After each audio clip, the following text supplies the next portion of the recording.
It's fascinating, isn't it? This idea that a single man with a good fortune, well, he just has to be looking for a wife. Like it's some kind of universal law. Yeah, exactly. Yeah. And that's exactly where we're starting today. That whole whirlwind that happens when a Mr. Bingley, a single man, arrives in Netherfield. It's definitely a shakeup, especially for families like the Bennets. Mrs. Bennet is, let's say, particularly attentive to these sorts of arrivals. You said it. And for today's deep dive, we're going right into the heart of those initial social interactions. What are the expectations? What judgments are being made? All those unspoken rules. Those first impressions, those first gatherings, so much happens beneath the surface. Precisely. And our guide for this journey, well, it's the beginning chapters of Pride and Prejudice by Jane Austen. It's all right there, those first encounters with Mr. Bingley, the reactions to him and his friend Mr. Darcy, the ripple effect on families like the Bennets, the Lucases, and of course Mrs. Long, always in the know. It's like a whole social ecosystem in those first few chapters. And our mission, the heart of this deep dive, is to map that initial landscape. What are the assumptions being made? What connections, and maybe even more importantly, what opinions are starting to form, especially about those two very different figures, Mr. Bingley and Mr. Darcy? Well, let's go back to the famous opening line, shall we? It is a truth universally acknowledged that a single man in possession of a good fortune must be in want of a wife. It's almost like a societal given, right? Absolutely. It's not just a clever observation. It sets the stage for how Mr. Bingley is going to be perceived. He's not just a man, he's a prospect. A prime marriage candidate. Exactly. And this is where it gets really interesting because Austen shows us how this pressure plays out. You see Mrs. Bennet's immediate reaction. Netherfield is led at last. Oh, she is off to the races. Her mind is already whirling, planning, scheming, and it's not necessarily even about romantic love at this stage. It's about social and economic security for her daughters. Right, because marriage, especially a good marriage, was often the only path to security for women in that era. Precisely. And Austen uses Mrs. Bennet's, shall we say, eagerness to subtly highlight this societal reality. Okay, so the scene is set, the anticipation is building, and then bam, the Meryton ball. This is where those first impressions really solidify. And Mr. Bingley, well, he's a hit. He's charming, he's lively, he dances with everyone. He's even regretful when the ball ends early and hints at hosting his own gatherings at Netherfield. He's going out of his way to be agreeable, to be part of the community. And then there's Mr. Darcy. Ah, yes, Mr. Darcy. One dance with Mrs. Hurst, one with Miss Bingley, then refuses introductions and spends the rest of the evening basically observing from the sidelines. And the judgment is swift and merciless. His character was decided, Austen writes. He was the proudest, most disagreeable man in the world, and everybody hoped that he would never come there again. Quite the welcome. And no one is more convinced of his disagreeable nature than Mrs. Bennet. Oh, she's got him pegged, hasn't she? She's even developed a personal dislike for him because, in some unspecified way, he's slighted one of her daughters. It's quite entertaining how quickly she forms these strong opinions. The next morning, poor Mr. Bennet is subjected to Mrs. Bennet's full, enthusiastic report on the ball. And of course, Jane was so admired, no one could compare. And Mr. Bingley, oh, he thought Jane was quite beautiful and danced with her not once, but twice. That detail is key for Mrs. Bennet, isn't it? It's evidence. Proof of Mr. Bingley's interest. Oh, absolutely. She's conveniently skipping over the fact that he first danced with Miss Lucas, but the point is, he came back for more with Jane. He was struck with her. Of course, he also danced with Miss King and Maria Lucas, so he wasn't solely focused on Jane. It really highlights Mrs. Bennet's singular focus, though, right? That laser focus on finding a good match for her daughters. Exactly. And then there's the not insignificant matter of Mr. Bingley's finances. Nearly £100,000. Yeah. That's a staggering sum. It places him firmly in the upper echelons of society. Imagine the opportunities, the lifestyle. The contrast with the Bennet situation is stark. Okay, so back to Mr. Not-So-Popular Darcy. Jane, ever the optimist, tries to find something good to say, mentioning that Miss Bingley finds him agreeable enough. But Mrs. Bennet remains unconvinced. For her, Darcy's aloofness, his lack of interaction, especially with Mrs. Long, is clear proof of his pride. She even speculates that it's because Mrs. Long doesn't have a carriage. Oh, that's classic Mrs. Bennet, isn't it?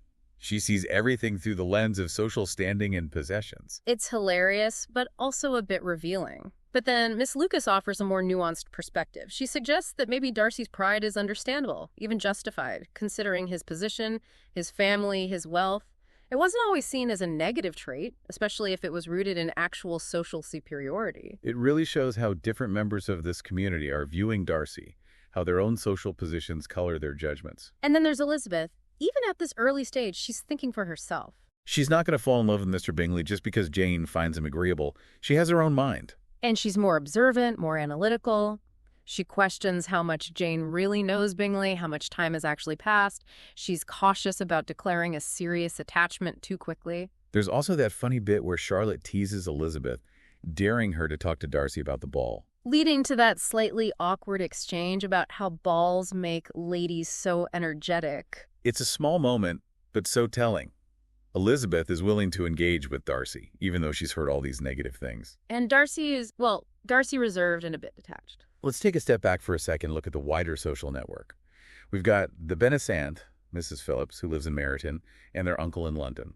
And of course, that proximity to Meryton is important. Especially for the younger sisters, Kitty and Lydia. It means easy access to their aunt, the shops, and all the news and gossip. And Meryton is particularly buzzing at this point because a militia regiment is stationed there for the winter. Adding a whole new layer of social dynamics, especially for those younger sisters who are fascinated by the officers. Now, there's that interesting moment where Miss Bingley invites Jane to dine at Netherfield, specifically excluding the gentlemen who are off dining with those officers. That's a calculated move, isn't it? Perhaps a way to size up Jane without her brother's influence. And Lydia. Well, she immediately perks up at the mention of officers. No surprises there. But then things take a turn.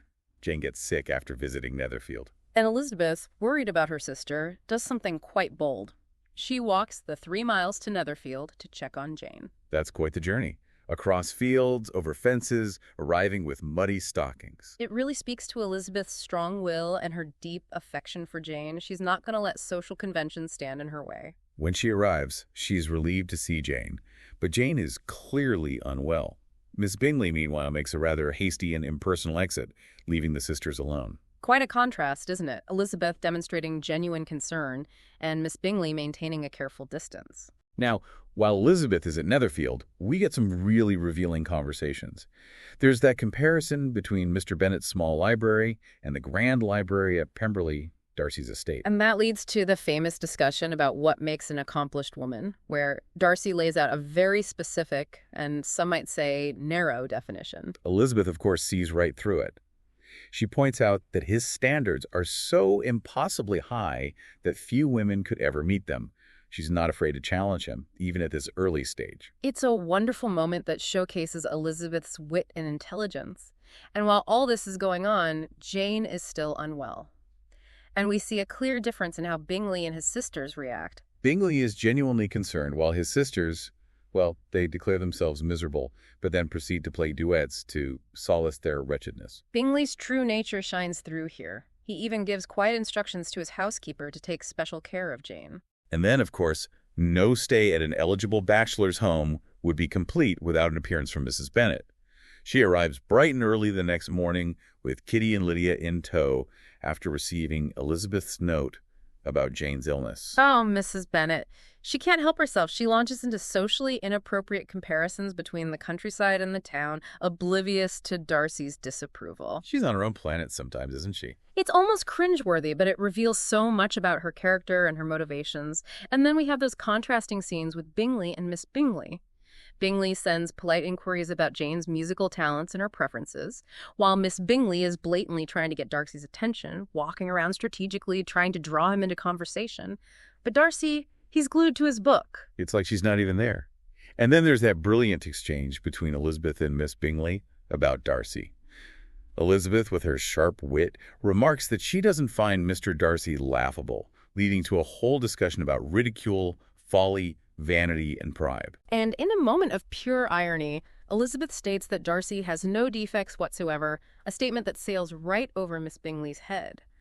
What's fascinating here is that Darcy is becoming increasingly aware of Elizabeth. He's even starting to feel a bit flustered by her attention after she plays the pianoforte. Maybe he's not quite as indifferent as he appears. As Jane begins to recover, Mrs. Bennet wants her daughters to stay at Netherfield, but Elizabeth is having none of it. She arranges to borrow Bingley's carriage so they can leave. She's ready to get out of there, away from all the social maneuvering.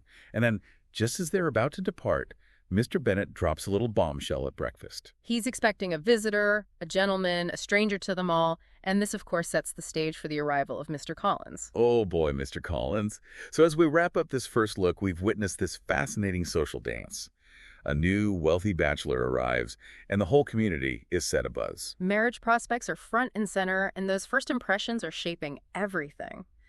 Bingley's charm wins people over, while Darcy's reserve is met with disapproval. We've seen a range of responses. Mrs. Bennet's matchmaking schemes, Elizabeth's independent spirit, Miss Lucas's pragmatism. It's a real microcosm of society. It makes you think about those lasting impressions we form, how quickly we judge, how social expectations and pressures influence our perceptions. Are these initial assessments accurate? What events might challenge them? Those are excellent questions to consider. And in our next deep dive, we'll be exploring how those perceptions evolve, how new information comes to light, and how relationships shift and change. It's a complex, captivating world Austen has created. Until next time, keep those insightful thoughts coming. I know I will. See them. Bye-bye.